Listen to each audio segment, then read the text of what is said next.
Kijiji cha Shwejwang, siwezi kuamini eneo kama hilo lilitambuliwa na Umoja wa Mataifa kama halifai kwa binadamu kuishi.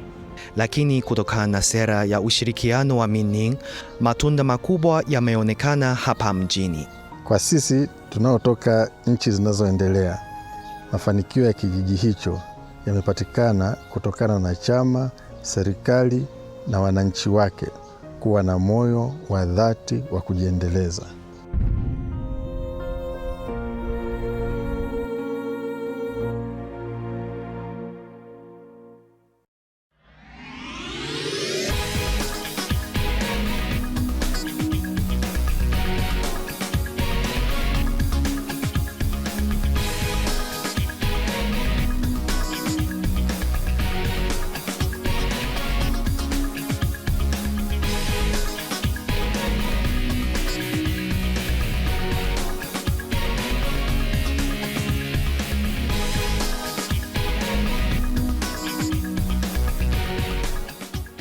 Na mji wa Minning hapa ulikuwa sehemu ya Yuquan ambayo ilijengwa kwa ajili ya watu waliohamishwa kutoka Xihaigu.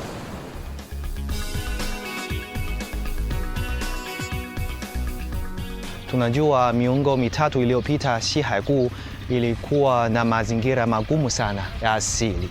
Hivyo watu walihamishwa kutoka Xihaigu walifika hapa. Lakini tunajua katika siku za mwanzo watu waliohamishwa hawakuweza kubaki kwa sababu kuvumilia, kwa sababu hali pia ni ngumu, na hata baadhi yao walirudi nyumbani. Na tunajua mwaka 1996 kuna utaratibu, kuna sera moja ya ushirikiano kati ya mkoa wa Fujian na Ningxia.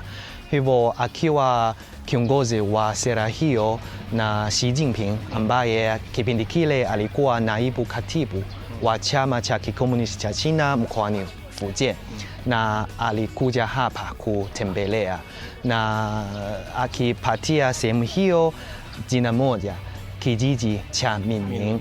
Min maana yake ni jina fupi la mkoa wa Fujian, na Ning ndio Ningxia.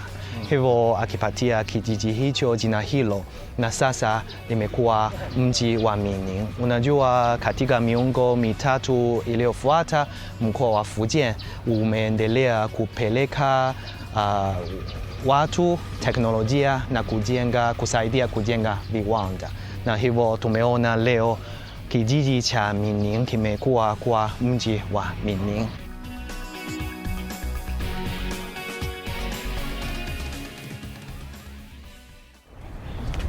哎，金律师你好，子修让当兵了。欢迎欢迎各位老师，里面请。这个联合国粮农组织和联合国粮食计划署呢，在1972年的时候呢，也是这两个组织把我们宁夏的西海固地区，我们宁夏的固原山区，当时呢评定为说 人类最不适宜人类生存的地方。52年之后呢，又是这两个组织给了我们巧媳妇儿，给了我们和美车间这样一个全球最佳减贫案例。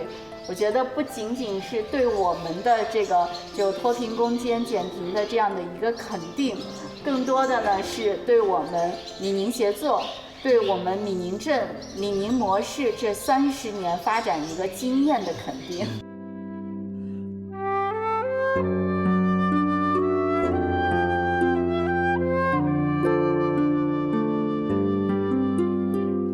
全部都是媳妇儿，因为这个男的都外出打工了，女的就在家要照顾老人、照顾孩子这些的。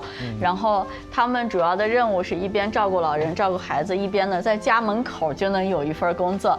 像我们能在这儿都就是直接能看到的，就是他们的很多家里面就在这附近住啊。这边呢是我们一个就是拣选车间。 拣选车间呢，当时19年的时候是考虑到大家文化程度，还有劳动技能水平，所以呢，我们就是全部都是用的这种手工拣选。现在呢，我们是把它保留下来了这个工序，就是让很多我们的特殊的姐妹们，残疾的我们2到4级的这些残疾人以及残疾人家属，在家门口能够有一份工作，然后也会把它改造成了这种无障碍改造成了这种适合我们残疾人用的这样的一个车间啊。这个残疾人姐妹大概占咱们员工的多少比例？30%，就是残疾人和残疾人家属。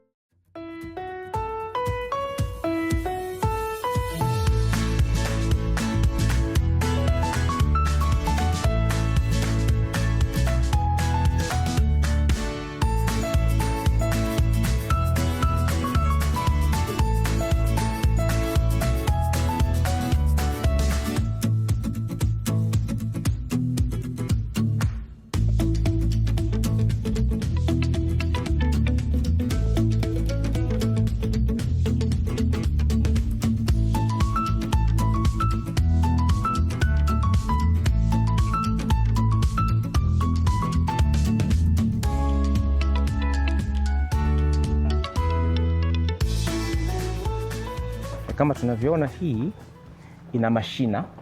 Haya mashina ni marefu na ni magumu, kwa hiyo inaweza ikahimili kitu kama upepo, lakini tumesikia vile vile kwamba huu unaweza ukaota na kuwa mirefu sana. Kwa mfano kama hapo tunaona ni mita 4. Hii ni kama ghorofa 2 tunaweza tukasema. Lakini tumeambiwa kwamba hii mrefu kabisa unaweza kufika mpaka mita 8. Kwa hiyo itakuwa ni mirefu sana. Ni kweli. Kuna maelezo. Ndiyo, na tumeona hapa inaelezwa kwamba ina mfumo mzuri wa mfumo wa imara wa mizizi. Inafanya vizuri sana kwenye kuhifadhi maji na kwenye kuhifadhi pia rutuba ya udongo na kwa hiyo kwa maana hiyo inazuia mmomonyoko na inahimili maeneo yenye ukame na inaweza ikatumika vizuri sana kuhifadhi mazingira. Hivyo nadhani Tanzania pia ndio Tanzania kuna maeneo tunasema ni maeneo korofi, maeneo ya kati ya makavu. Kwa hiyo haya yanaweza kusaidia kudhibiti hali ya kuongezeka kama kwa jangwa au tunaweza kusema kuzuia ukame. Na pia kama mmea wa kuota uyoga ndio unaweza kutumika kama mimea ya kuotesha uyoga kama tulivyoona kwenye Tunsao, lakini kwa matumizi mengine pia.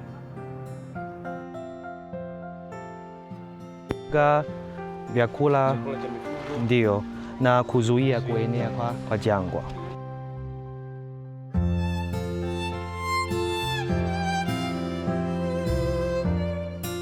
Hakuna harufu ya kofi?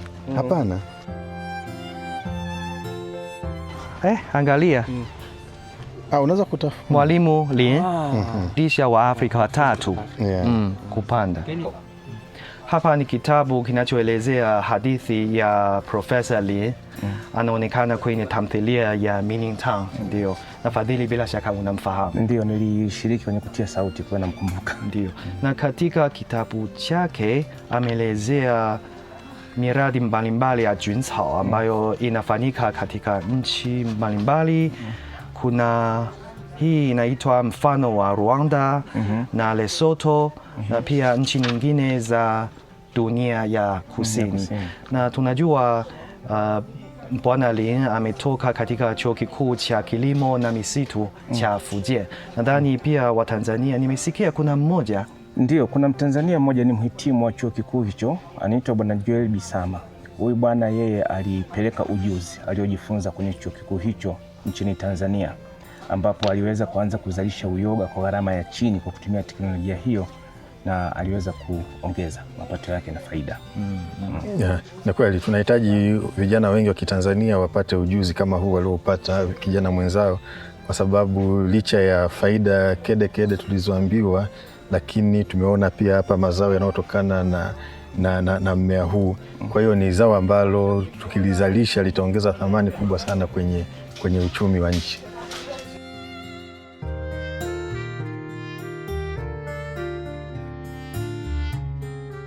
Na tumeambiwa huu ni ushirikiano maalum kati ya mkoa wa Fujian na mkoa huu, na tumeambiwa pia huu ni uhusiano maalum pia kati ya wazalishaji hapa na wachakataji pamoja na wakulima, kwa sababu wao wanaweza kuzalisha mpaka kufikia hatua hii, na ikifikia hatua fulani wanaweza pia kugawa baadhi ya miche kama hii kwa wakulima na wakulima wakaweza kujiongezea kipato, na wakati huo huo wakulima wana uwezo wa kuja tena kuleta mazao yao haya na kuyauza hapa hapa.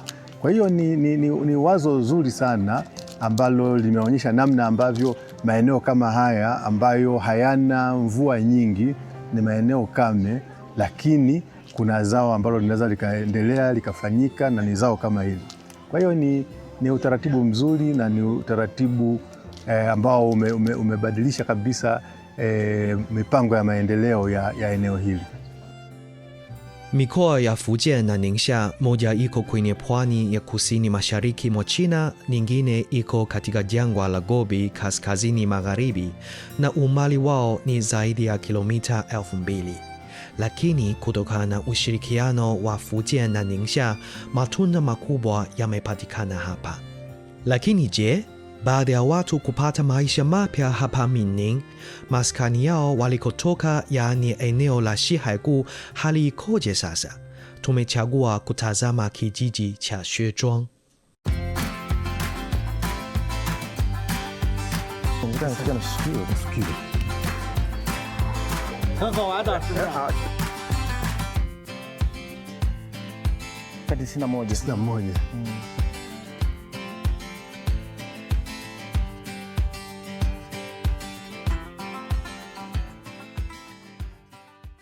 Siwezi kuamini kama hili ni eneo ambalo wakati fulani lilitajwa na Umoja wa Mataifa kama ni eneo ambalo halifai binadamu kuweza kuishi hapa. Ndio. Na kijiji hicho kinaitwa Xuezhuang. Kweli mandhari nzuri. Na tumeona gari, treni ya mzigo imepita. Na ni eneo linafurahisha. Sasa hii sasa hivi ni ya historia tu. Ni historia iliyopo. Treni ni ya kisasa sana. Ndio nasema, kwa sababu hii ni miaka hiyo, miaka ya 70. Beijing, Xuezhuang.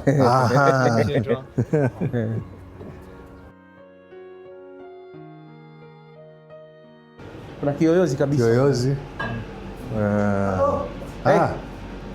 Asante sana. Ni hao. Ni hao. Ni hao.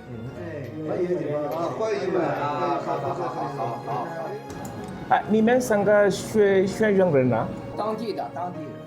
就是因为10公里不到。 Nataka kujua kama wanafahamu ushirikiano kati ya mkoa wa Fujian na mkoa wa Ningxia, kama wanaona wanaweza kunufaika moja kwa moja na ushirikiano huu. 30年前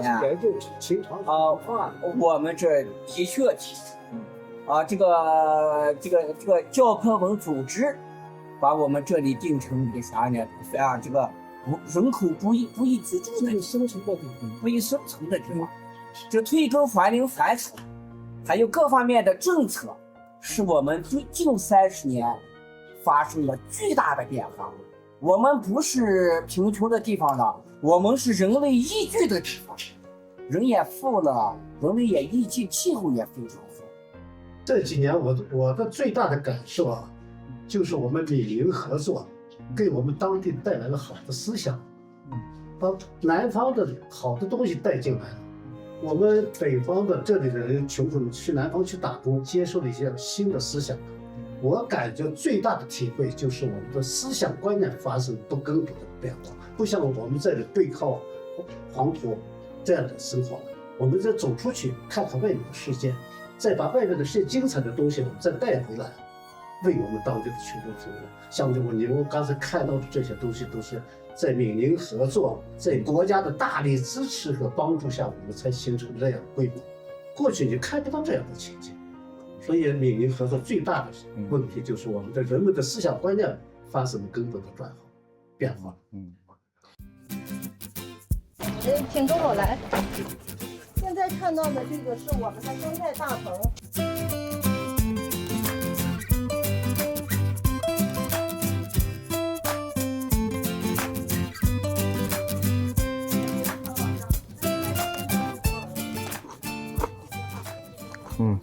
Imeiva. Imeiva si mbaya. Lakini ladha ni nzuri. Unajua sisi kule kwetu nyanya ni tamu, lakini nimegundua kwamba teknolojia inayotumika hapa inaleta kama mazingira ya kitropiki na kufanya nyanya ziwe tamu kama za kule nyumbani. Sasa ninaelewa ni kwa nini wanatumia hata kufunika, kuleta kafano juu hapa.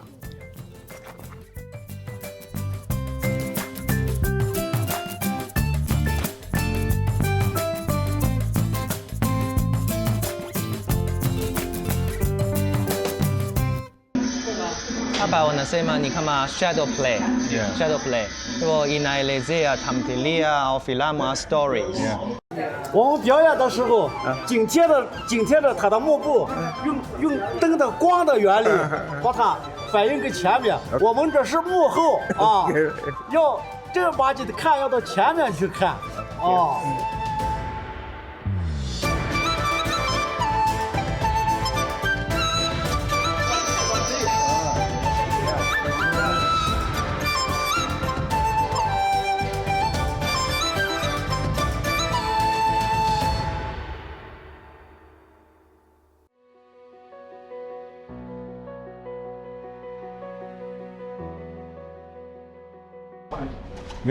Nimefurahishwa na hii sababu nimeona ni kama babu na bibi wamekaa. Ndio.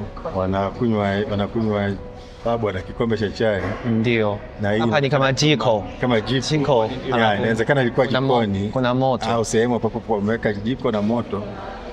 Ndio. Na wanakunywa chai. Ndio. Unajua katika kijiji cha Xuezhuang wazee umri wao wakifikia zaidi ya umri wa miaka 65 wanaweza kula chakula bure katika kijiji hapa. Lakini unajua sio kijiji cha Xuezhuang peke yake. Hapa China katika vijiji vingi kama wazee wakifikia umri kiasi fulani wanaweza kupata chakula bure. Sio hapa bure. Na siku hizi unajua kijiji hicho vijana wengi wametoka nje kutafuta kazi. Na wanaobaki ni wazee.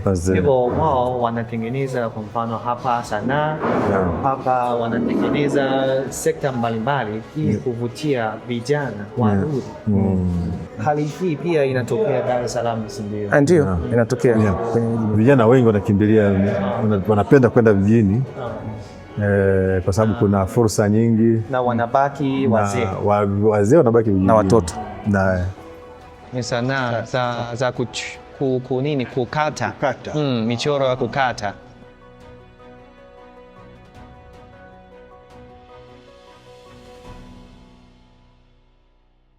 Nimefurahishwa sana na maendeleo niliyoyaona katika kijiji cha Xinzhua ambayo yanatokana na ushirikiano ambao umefanyika kati ya mikoa iliyoendelea ili kuleta maendeleo katika mikoa ambayo bado ilikuwa haijaendelea sana.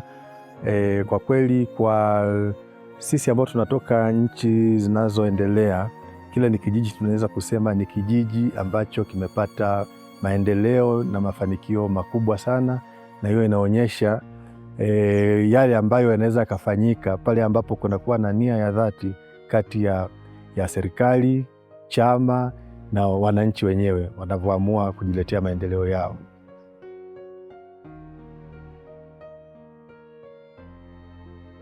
Na kitu cha muhimu ni kwamba ile hali ya kusema kwamba eneo fulani la China limezingirwa na mazingira duni au lina hali mbaya au kidogo lina changamoto, hali hii inaweza kuondolewa kutokana na juhudi za pamoja na sera endelevu ambazo zinatekelezwa kwa pamoja na sehemu mbalimbali za China.